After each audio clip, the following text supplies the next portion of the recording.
வணக்கம் மாணவர்களே. இந்த வீடியோவில் 10ஆம் வகுப்பு கணிதம் அத்தியாயம் 2 எண்களும் தொடர் வரிசைகளும் இதில் பயிற்சி 2ல் 7ல் 10வது கணக்கு பார்க்க போகிறோம். என்ன கொடுத்துருக்காங்க பாருங்க. ஒரு நபர் ஒரு நிறுவனத்தில் துணை மேலாளராக பணியில் சேர்கிறார்.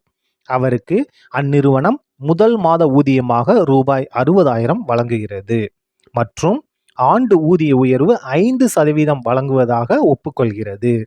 5 வருட முடிவில் அவருடைய மாத வருமானம் எவ்வளவு? பாருங்க, ஒருத்தர் என்ன செய்யறாரு? துணை மேலாளர் பணியில் சேர்றாரு. அவருக்கு சம்பளம் 60,000 ரூபாய். வருஷம் வருஷம் எவ்வளோ இன்க்ரிமெண்ட்னா 5% இன்க்ரிமெண்ட். அப்போ 5 வருஷம் முடிவில் அவருடைய சம்பளம் என்ன கண்டுபிடிக்கலாமா?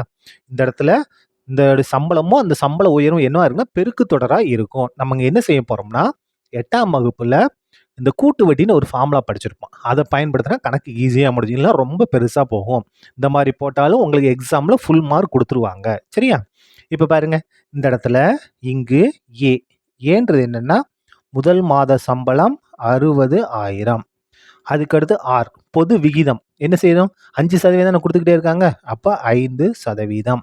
எத்தனை வருஷம் முடிவில்? 5 ஆண்டுகள் முடிவில். அப்போ n = 5. ஃபார்முலா என்ன அப்படின்னா Tn = A × 1 + R/100 n. நமக்கு PTA ஒரு புக்கு கொடுத்துருப்பாங்க, ஒரு சொல்யூஷன் புக் கொடுத்துருப்பாங்க. அதில் இந்த ஃபார்முலா பயன்படுத்த சொல்லியிருப்பாங்க. நம்ம இந்த ஃபார்முலா பயன் தான் பார்க்க போகிறோம். ஃபுல் மார்க் கொடுத்துருவாங்க. அதை பற்றி நீங்கள் எதுவும் பயப்பட வேண்டாம். சரியா? இப்போ பாருங்கள், மதிப்பில் எல்லாத்தையும் பிரதியிடுங்க. T என்னோட மதிப்பு 5, ஏவோட மதிப்பு 60,000, 1 + ஆரோட மதிப்பு 5/100 அடுக்கு 5. இதை சுருக்கிடலாமா? = 60,000. குறுக்கு பெருக்கு எடுங்க. இங்கே என்ன இருக்குது? 1 தானே. அப்போ பாருங்க, பகுதியை பெருங்க. 1 100 பெருக்கினா 100. குறுக்க 1 100 பெருக்கினா 100 + 5 அடுக்கு 5. இப்போ பாருங்க, = 60,000. 2 கூட்டுங்க. 105/100 அடுக்கு 5. இப்போ பாருங்க, = 60,000. இந்த 105/100 எத்தனை தடவை எழுதணும்? 5 தடவை எழுதணும். ஏன்னா அடுக்கு 5 இருக்கு இல்லையா?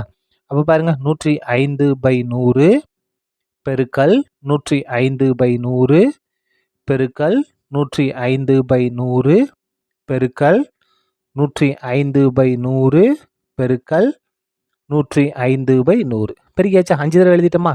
இப்போ இது சுருக்க போகிறோம். எப்படி சுருக்கலாம் பாருங்க. இந்த இடத்துல இந்த 2 0க்கு இந்த 2 0 கேன்சல். இந்த 2 0க்கு இந்த 2 0 கேன்சல். இப்போ பாருங்க, 6 பெருக்கல் இங்கே என்ன இருக்கு? 105.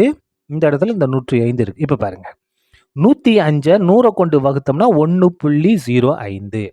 அதாவது 100 கொண்டு வகுத்தோம்னா தசம புள்ளி இடது பக்கம் வரும். இங்கே தசம புள்ளி இல்லைன்னா இந்த இடத்துல கடைசியில் இருக்குன்னு அர்த்தம். 100 கொண்டு வகுத்தோம்னா 2 இலக்கம் இடது பக்கம் வரும். அதாவது 105 100 கொண்டு வகுத்தோம்னா 1.05.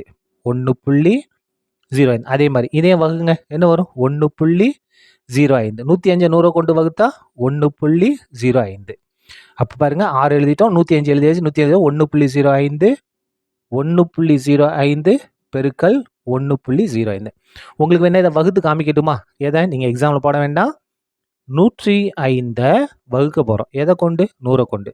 105 எத்தனை 100? ஒரே ஒரு 100 தான். சரியா? கழிச்சிட்டா 5. 5 100 கொண்டு வகுக்க முடியாது. இங்கே 0 சேர்க்கணும். இங்கே 0 சேர்த்தவுடனே இங்கே புள்ளி வச்சிடணும். சரியா? இப்போ பாருங்க, இப்போ என்ன செய்ய முடியாது? வகுக்க முடியாது. அதனால் இங்கே ஒரு 0, இங்கே ஒரு 0.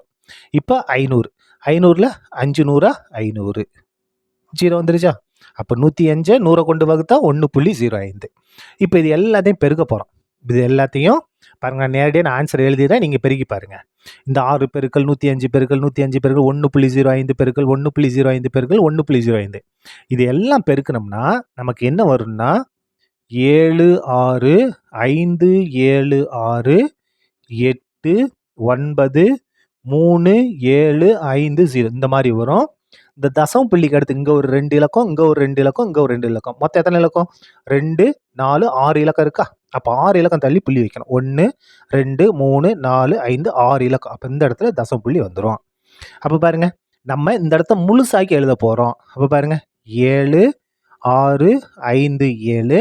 இந்த இடத்த முழுசாக போடுறோம். இதுக்கு வலது பக்கம் இருக்க நம்பரை பார்க்கணும். இங்கே இருக்கக்கூடிய நம்பர் 5 5 விட பெருசா இருந்தா இது கூட 1 கூட்டலாம். இங்க என்ன இருக்கு? 8. 5 விட பெருசு. அப்ப இது கூட 1 கூட்டிடலாம். 6 கூட 1 கூட்டினா 7. இதான் என்னது? அவருடைய 5வது வருட முடிவில் அவருக்கு கிடைக்கக்கூடிய சம்பளம். எவ்வளவு? 76,577 ரூபாய். சரியா? அவ்வளவுதான். இந்த கணக்கு முடிந்தது. நன்றி.